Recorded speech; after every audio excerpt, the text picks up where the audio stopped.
Hello students, आज मैं आपको टैली ERP9 में कंपनी क्रिएट करने के बाद लेजर कैसे बनाएं और उसके साथ साथ अकाउंटिंग वाउचर कैसे करें, जो आपके पास क्वेश्चन रहता है उसका सलूशन कैसे करें। तो आज इस वीडियो के माध्यम से आपको क्वेश्चन जो मिलता है उस क्वेश्चन का सलूशन करने का प्रयास किया हूँ मैं। तो आइए चलिए देखते हैं। सबसे पहले आपको टैली ERP9 को स्टार्ट करना होगा। टैली ERP9 स्टार्ट हुआ, बैक स्पेस यानी कि इसके बटन दबाएंगे। सबसे पहले क्रिएट कंपनी क्रिएट करने के बाद किसी भी एक नाम से कंपनी को क्रिएट कर दिए। कंपनी क्रिएट करने के बाद अभी हम आ गए गेटवे ऑफ टैली में। गेटवे ऑफ टैली में जाने के बाद सबसे पहले आपका काम है लेजर बनाना, यानी कि जो क्वेश्चन है आपके पास उस क्वेश्चन का लेजर बनाएंगे। तो अकाउंट इन्फो में जाएंगे।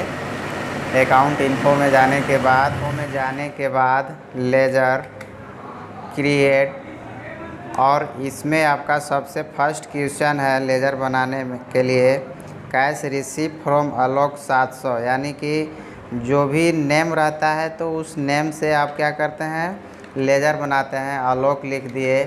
अंडर में जाएंगे, अंडर में उसका रहेगा सन्ड्री क्रेडिटर्स, यानी कि रिसीव का क्वेश्चन रहता है तो अंडर में क्या रहेगा, सन्ड्री क्रेडिटर। उसी में और क्वेश्चन है एंड मुकेश, यानी कि मुकेश के नाम से भी बनेगा मुकेश। अंडर में सन्ड्री क्रेडिटर्स एक्सेप्ट कर लेंगे। अगला क्वेश्चन है आपका कैश डिपॉजिट इनटू बैंक, यानी कि बैंक का इसमें नाम नहीं दर्शाया गया है तो डायरेक्ट हम यहाँ से बैंक लिख देंगे। बैंक लिखने के बाद अंडर में हो जाएगा बैंक का क्वेश्चन, हमेशा बैंक अकाउंट में रहता है, याद रखिएगा। बैंक अकाउंट एक्सेप्ट कर लेंगे। अगला क्वेश्चन है पैड कमीशन।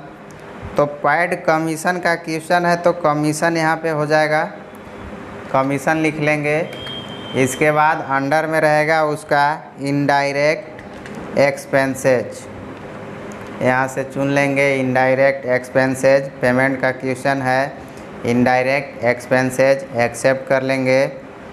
अगला क्वेश्चन आपके पास है रिसीव रेंट, यानी कि जो रेंट है उसको क्या कर रहे हैं, रिसीव कर रहे हैं। रेंट के नाम से यहाँ से लेजर बना दे रहे हैं। अंडर में हो जाएगा इनडायरेक्ट इनकम, यानी कि रिसीव का रहता है तो इनडायरेक्ट इनकम, और पेमेंट का रहेगा तो इनडायरेक्ट एक्सपेंसेज, एक्सेप्ट कर लिए।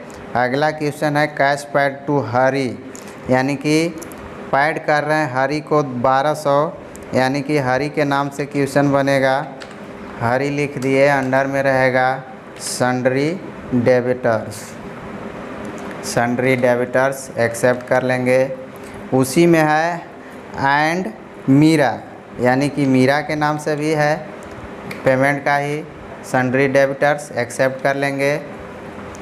आगे क्वेश्चन है सोल्ड गुड्स टू मुना, यानी कि सोल्ड गुड्स यानी कि सेल्स का क्वेश्चन है तो सेल्स का भी लेजर बनाना पड़ेगा और मुना का भी बनाना पड़ेगा। तो सेल्स का लेजर हमेशा सेल्स अकाउंट में, और मुना का जो लेजर बनेगा उसका सन्ड्री डेबिटर्स में हो जाएगा, डेबिटर्स,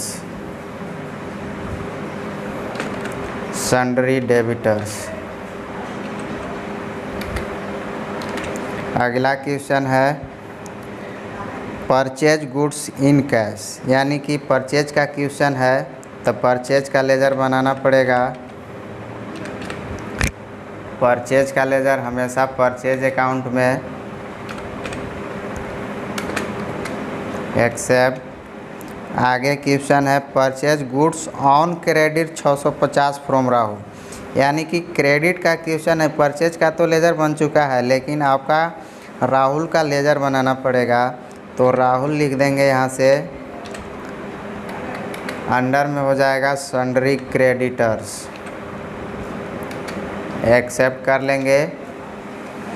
आगे क्वेश्चन है आपका कैश डिपॉजिट इनटू बैंक, यानी कि बैंक का नाम से पहले क्वेश्चन सेकंड नंबर बना दिए हैं, बैंक के नाम से laser.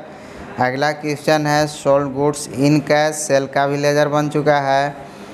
Sold goods in cash 500 from Amit, यानी कि इसका भी क्वेश्चन है, अमित का लेने देना इसमें लेजर में नहीं होगा अकाउंटिंग वाउचर करते समय। अगला क्वेश्चन है, यानी कि आपका लगभग सभी क्वेश्चन हो गया लेजर। अब एस्केप बटन दबाएंगे यानी कि गेटवे ऑफ टैली में जाएंगे। गेटवे ऑफ टैली में जाने के बाद अकाउंटिंग सबसे फर्स्ट क्वेश्चन है कैश रिसीव फ्रॉम आलोक 700। तो रिसीव का क्वेश्चन है, F6 बटन दबाएंगे, ऊपर में कैश लिख देंगे, इंटर बटन। क्वेश्चन है कैश रिसीव फ्रॉम आलोक, आलोक लिख देते हैं यहाँ से, अमाउंट है 700,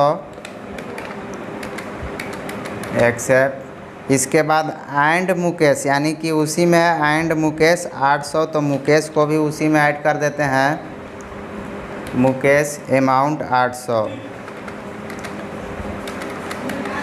एक्सेप्ट कर लिए। अगला क्वेश्चन है कैश डिपॉजिट इनटू बैंक। तो बैंक का क्वेश्चन F4 बटन दबाएंगे। अब आपका है कैश डिपॉजिट इनटू बैंक, यानी कि डिपॉजिट कर रहे हैं, ऊपर में बैंक नेम हो जाएगा, बैंक है तो बैंक, नीचे cash amount 1800, enter button, accept. आगे क्वेश्चन है आपका पेड कमीशन, पेमेंट का पेज में आ गए, कैश, नीचे कमीशन, अमाउंट 700, एक्सेप्ट। अगला क्वेश्चन है बटन दबाएंगे, कैश हो जाएगा और नीचे रेंट हो जाएगा, अमाउंट 7000, एक्सेप्ट। अगला क्वेश्चन है cash paid to Hari 1200 and Meera 800, payment का कैश लिख दिए, नीचे हरी अमाउंट 1200 एंड मीरा, उसी में ऐड कर देते हैं मीरा को भी 800, एक्सेप्ट। अगला क्वेश्चन है सोल्ड गुड्स टू मुना, यानी कि सेल्स का क्वेश्चन है। अब सोल्ड गुड्स टू मुना है, यानी कि उसके साथ इनकैश लगा हुआ नहीं है, तो ऊपर में क्या हो जाएगा, मुना हो जाएगा, कैश के जगह पे क्या हो जाएगा, मुना हो जाएगा, एक्सेप्ट उसको करेंगे। सेल्स का अंदर में सेल्स रहता है, नीचे गुड्स, यानी कि गुड्स पे यहाँ पे आ गया, यानी कि माल का लेजर आप नहीं बनाया है तो उसको एस्केप बटन दबा के आपको सबसे पहले लेजर बनाना होगा। इन्वेंट्री, इन्फो, स्टॉक आइटम और क्रिएट, यहाँ से गुड्स का लेजर बनाना पड़ेगा आपको। गुड्स लिखने के बाद प्राइमरी अंडर में रहेगा, एक्सेप्ट कर लिए। Escape button, accounting voucher, sales का क्वेश्चन है मुना अंडर में, सेल्स और नीचे हो जाएगा गुड्स। अमाउंट कितना है उसका, सोल्ड गुड्स टू मुना 850, 850 लिख दिए, एक्सेप्ट। अगला क्वेश्चन है आपका परचेंगे, F9 में आपका है परचेज गुड्स इन कैश, तो ऊपर में हो जाएगा कैश, परचेज का परचेज में अंडर रहता है और नीचे गुड्स हो जाएगा, अमाउंट है आपका 300, एक्सेप्ट। अगला क्वेश्चन है purchase goods on credit 650 from Rahul, यानी कि क्रेडिट पे लेन देन हुआ है, तो यहाँ पे राहुल का नाम से अंडर में यानी कि ऊपर में हो जाएगा राहुल, परचेज अकाउंट, नीचे गुड्स, अमाउंट है उसका 650, 650, एक्सेप्ट। आगे है आपका कैश डिपॉजिट इनटू बैंक, फिर से आपका डिपॉजिट का क्वेश्चन है, तो आपको यहाँ से फिर बैंक का यानी कि और ऊपर में बैंक, नीचे हो जाएगा आपका कैश, अमाउंट है आपका 2000, एक्सेप्ट। आगे क्वेश्चन है सोल्ड गुड्स इन कैश, यानी कि यहाँ पे किसी को नाम नहीं दर्शाया गया है, F8 बटन दबाएंगे, यहाँ पे कैश लिख देंगे और सेल्स नीचे गुड्स, अमाउंट है 1300। एक्सेप्ट। अगला क्वेश्चन है सोल्ड गुड्स इन कैश, फिर से है sold goods in cash 500 from Amit. तो यहाँ पे इन कैश है, अमित का इसमें कोई लेना देना नहीं है, नीचे कैश हो जाएगा। एक्सेप्ट कर लेंगे सेल्स और गुड्स, अमाउंट 500। एक्सेप्ट। लेजर यानी कि आपका लास्ट क्वेश्चन हो गया। अब इसका रेशियो एनालिसिस देखेंगे। इसके बटन गेटवे ऑफ टैली में जाएंगे, देखिएगा रेशियो एनालिसिस पे क्लिक करेंगे। Cash in hand, cash in hand जो आपका आया है 3500 डीआर, यानी कि 3500 डीआर में आपका जो आया है आंसर आया है। अब आप उसको मिला सकते हैं। रोक लीजिएगा अगर दर्द कर रहा होगा तो। अब आप उस रेशियो को मिलाइए, यानी कि कैश इन हैंड तो आपका सिस्टम में आया 3500 डीआर, लेकिन आप अपने से उसको कैसे निकालिएगा?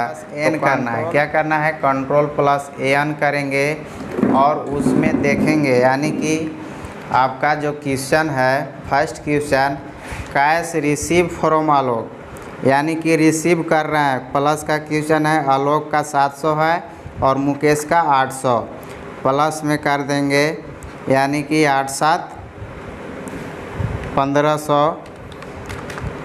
Plus 1500। Cash deposit into bank, यानी कि डिपॉजिट कर रहे हैं, माइनस में कितना हो जाएगा? 1800। इसके बाद अगला क्वेश्चन था आपका पैड कमीशन, यहाँ पर भी पेमेंट का क्वेश्चन है। पैड कमीशन 700 माइनस में हो जाएगा। Receive rent plus receive rent कर रहे हैं 7000 प्लस 7000। कैश पैड टू हरी, यानी कि हरी को पैड कर रहे हैं 1200 और मीरा को कर रहे हैं 800, यानी कि 12 8 20 2000 हो गया। तो माइनस में 2000 कर देते हैं, इसको माइनस 2000। इसके बाद अगला क्वेश्चन है सोल्ड गुड्स टू मुना, यानी कि इसमें इसका कैश इन हैंड में नहीं होगा। Purchase goods in cash minus 300। आगे है आपका question purchase goods on credit वाला क्वेश्चन है, इसका भी एंट्री नहीं होगा कैश इन हैंड में।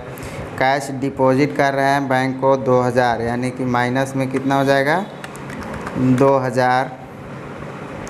Sold goods in cash plus में हो जाएगा आपका 1300। और अगला क्वेश्चन है sold goods in cash 500 from Amit, यानी कि ये भी प्लस में ही होगा। कितना होगा? तो 500। इंटर बटन देखिएगा, आपका जो आंसर आया 3500 डीआर, नीचे फॉलो करिएगा। यहाँ पे 3500 और ऊपर आप कैश इन हैंड देख सकते हैं 3500 डीआर, यानी कि आपका जो आंसर आया है करेक्ट आया है।